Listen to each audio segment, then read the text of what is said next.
Pour ne rien rater de nos programmes, n'oubliez pas de vous abonner à nos 2 chaînes YouTube, le Média TV et le Média 24/7, et d'activer la cloche.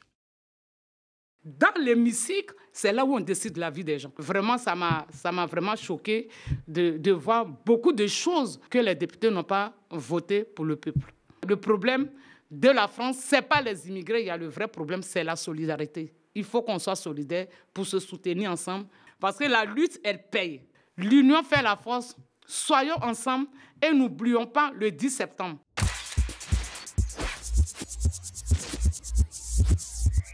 Bonjour, je m'appelle Rachel Keke, ancienne femme de chambre élue, députée à l'Assemblée nationale. Je compte revenir parce que les Français me réclament dans l'hémicycle.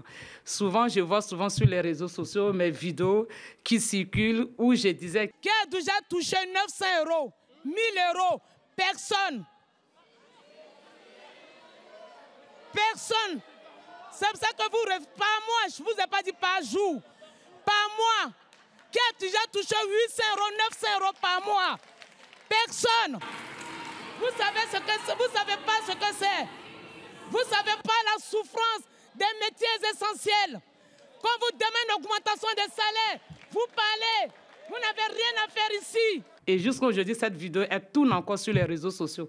Et souvent, dans les commentaires, je vois les Français qui me disent « On te veut à l'Assemblée nationale, ta place est à l'Assemblée nationale. » Parce que je représentais le bas peuple à l'Assemblée nationale. Et mes prises de parole venaient du fond du cœur parce que je savais ce que nous qui touchons à l'époque, quand j'étais femme de chambre, 700 €, 800 €, c'était peu pour nous. Donc, quand je parlais devant les ministres, je leur disais « Il y a la souffrance dehors. » Pourquoi pas ne pas revenir encore à l'Assemblée nationale pour représenter ce peuple qui travaille dur, qui se lève tôt. Il faut des représentants. C'est vrai qu'au niveau de la France insoumise, il y a d'autres qui portent cette voix, mais ma place est toujours là-bas parce que je représente aujourd'hui les vrais travailleurs. Pendant notre grève à l'hôtel Ibis Les Batignolles, j'ai été la première porte-parole et la deuxième porte-parole était ma collègue Sylvie Kimissa. Nous avons gagné après 22 mois. Donc pendant la grève, il y avait les députés de la France insoumise qui venaient sur nos piquets de grève où Éric Coquerel m'a vu prendre la parole, lutter avec mes anciennes collègues des femmes de chambre. Et après cette belle victoire dont nous avons gagné, après 22 mois, presque toute notre revendication. Et c'est comme ça, Éric Coquerel m'appelle, c'était les élections présidentielles. Et Éric Coquerel m'appelle pour me dire, est-ce que je pouvais faire la campagne de Jean-Luc Mélenchon? Et moi, tout de suite, j'ai dit oui parce que je voulais en fait m'adhérer à la France insoumise. Et là, j'étais tellement contente. Et quand je suis revenue des vacances, j'ai fait la campagne de Jean-Luc Mélenchon. Malheureusement, il n'a pas été élu. Et c'est comme ça, après les élections présidentielles, il y a eu les élections législatives qui approchaient. Et c'est comme ça, on m'a proposé d'être candidate pour les législatives. Je n'ai jamais fait la politique. Mais j'ai pas vraiment fait la politique. Et après, j'ai accepté d'être candidate aux législatives en 2022.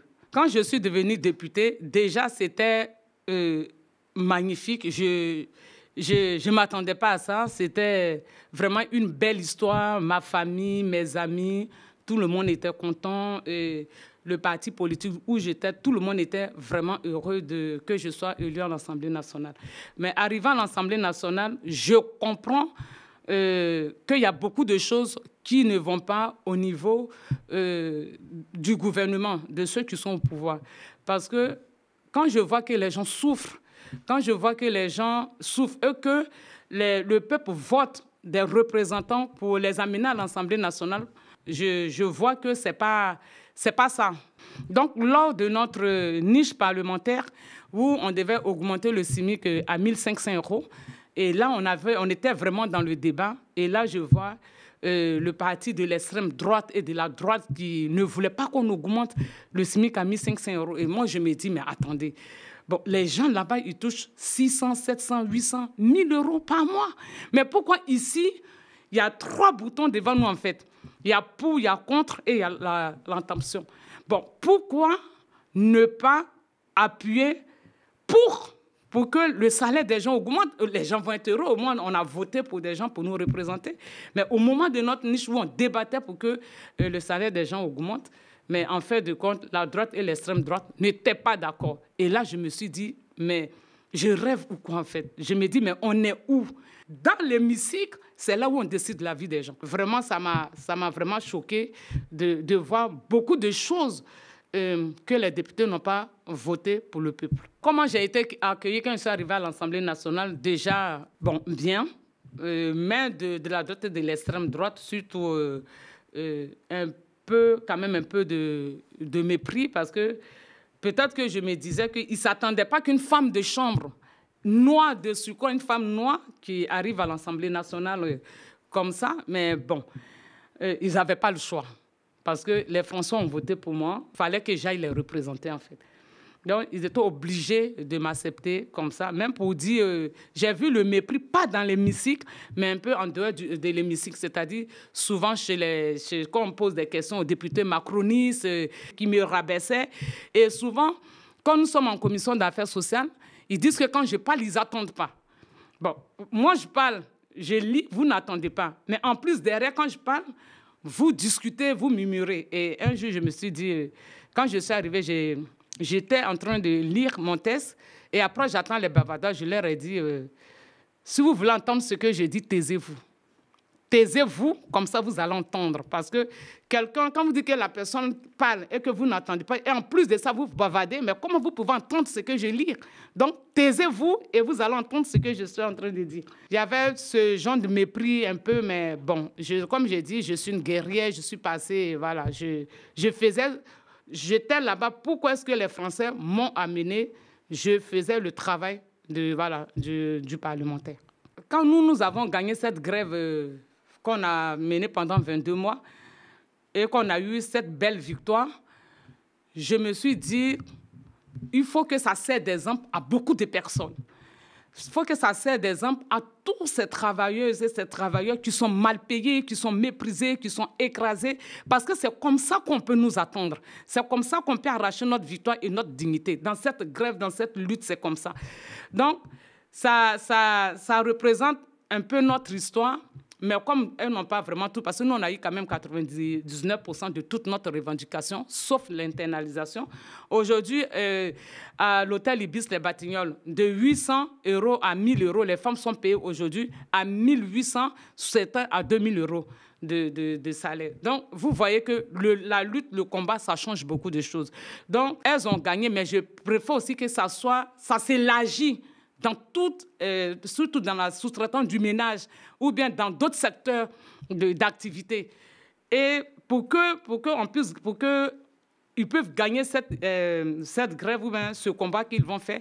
Mais moi, je pense que c'est l'union, en fait. C'est l'union, la solidarité. Parce que les femmes de la compagnie hôtel, elles ont été fortes. Elles ont été formidables. Elles se sont mises ensemble. Ça n'a pas été facile. Parce que je dis, ce n'est pas facile. Hein. C'est très difficile faire une grève. Ce n'est pas facile. Mais à la fin, même si on ne gagne pas grand-chose, on finit par gagner quand même quelque chose. Mais c'est mieux d'aller plus loin pour gagner de belles choses. D'Invisible à Visible, c'est l'association que j'ai décidé de créer pour visibiliser tout ce qui est invisible dans toutes les activités dont on ne parle pas, dont on n'entend pas. D'Invisible à Visible a été créé parce que ma présence à l'Assemblée nationale a visibilisé tous ces métiers, dont on a parlé même des femmes de chambre.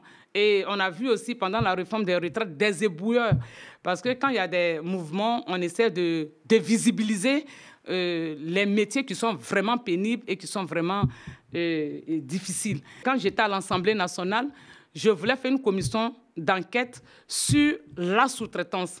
Parce que dans la sous-traitance, il y a beaucoup de souffrances. Les salariés sont mal payés, il y a du viol à l'intérieur, il y a certaines personnes qui meurent sur les lieux de travail, comme je peux dire dans le bâtiment. Donc, j'avais essayé de faire une commission d'enquête dans la sous-traitance. Et là, après, quand Emmanuel Macron a dissous l'Assemblée nationale, je n'ai pas été réélu. Donc, ça m'a donné cette force-là de créer cette association pour visibiliser, pour continuer à porter comme je peux dire, la voix des sans-voix, la voix de ces travailleurs et visibiliser tout ce qu'ils font. Mais pour visibiliser, comment j'ai fait? On a décidé ensemble avec mon équipe d'aller tôt le matin dans les métros, dans les bus, parler avec ces travailleurs-là, être à la rencontre de ces travailleurs, les filmer, discuter avec eux et puis voilà, mettre ça sur les réseaux sociaux déjà et puis essayer d'avoir aussi, on va essayer de lancer aussi un appel aux dons parce qu'on a besoin d'avoir un avocat pour représenter ces salariés qui n'arrivent pas à se défendre, qui sont tous seuls devant les tribunaux. Parce qu'il nous faut quand même un bon avocat pour nous accompagner dans ce que nous voulons faire avec cette association. Dans le cadre de cette association, quand j'étais à l'Assemblée nationale, au moment de la manifestation des agriculteurs, ils sont venus à Rungis et j'ai été à Rungis à leur rencontre pour discuter avec eux.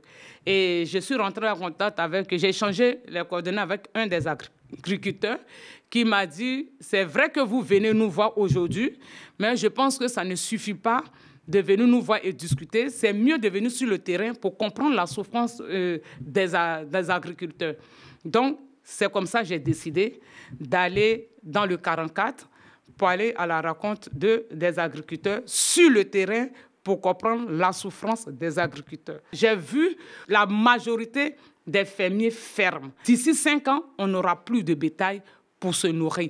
On n'aura plus de lait pour se nourrir. Et ça, c'est une réalité. Et chez les agriculteurs, je pense qu'il faut les soutenir.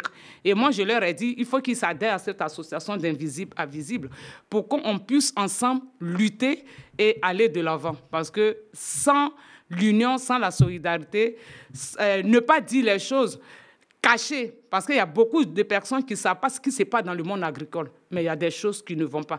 Les agriculteurs ont besoin de beaucoup de soutien, beaucoup de soutien, et les Français doivent savoir que le problème de la France, ce n'est pas les immigrés, il y a le vrai problème, c'est la solidarité. Il faut qu'on soit solidaires pour se soutenir ensemble, et comme ça, comme j'ai dit, ensemble on gagnera. Le 10 septembre, moi je pense que, je l'ai toujours dit, au peuple, bloquer ce pays, parce que la France, ça ne va pas du tout. Il faut bloquer, il faut sortir de cette division. Il faut sortir des divisions que font certains médias, font les politiques, parce que ça nous éteint et on ne se comprend pas. Quand la France insoumise a dit « faut que les riches participent », il y a certaines personnes qui disent « pourquoi ? Il ne faut pas qu'on les touche ». Non, mais aujourd'hui, quand j'attends le Premier ministre Bayrou qui dit il veut nous prendre c'est-à-dire les 2 jours de férié. Tu travailles, on ne te paye pas. Déjà, les salaires n'augmentent pas. Tout est cher. Les loyers augmentent. Tout augmente, les salaires n'augmentent pas. Et venir nous prendre 2 jours de férié, travail non payé, c'est trop. Moi, je pense que c'est exagéré. Donc, moi, je dis aux gens, on a été comment on appelle, exploité comme ça, avec la société STN au sein de l'hôtel Ibis Les Batignolles. On a fait 22 mois. On a fait 22 mois. Nous sommes 68 millions de Français dans ce pays. Et moi, je pense qu'il faut tout arrêter. Il faut tout bloquer. Quand on dit bloquer, je dis bloquer. Et pour cette réforme de retraite, on l'a vu, il y avait plus de 2 millions de personnes dans la rue.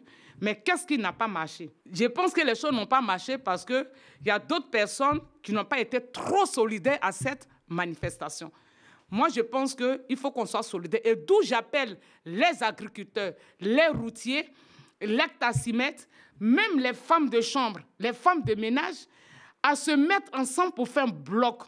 Comme ça, on va faire reculer ce gouvernement. Moi, je pense que tous ensemble, si on met la main ensemble, si on est solidaire pour dire que ça suffit, je pense que ça va stopper. Parce que l'union fait la force. Moi, je pense qu'il n'y a même pas de négociations. Le 10 septembre, nous sommes partis. Et ce n'est pas un jour. Un jour ne peut rien changer. 2 jours ne peut rien changer. Donc, comme je peux dire, il faut qu'on se prépare pour dire même 1 mois. 1 mois, si nous sommes solidaires, ça ne va même pas durer. Voilà. Parce que la lutte, elle paye. Sachez-le, moi, j'ai toujours dit, la lutte, elle paye. Et quand on est solidaire, ça paye toujours.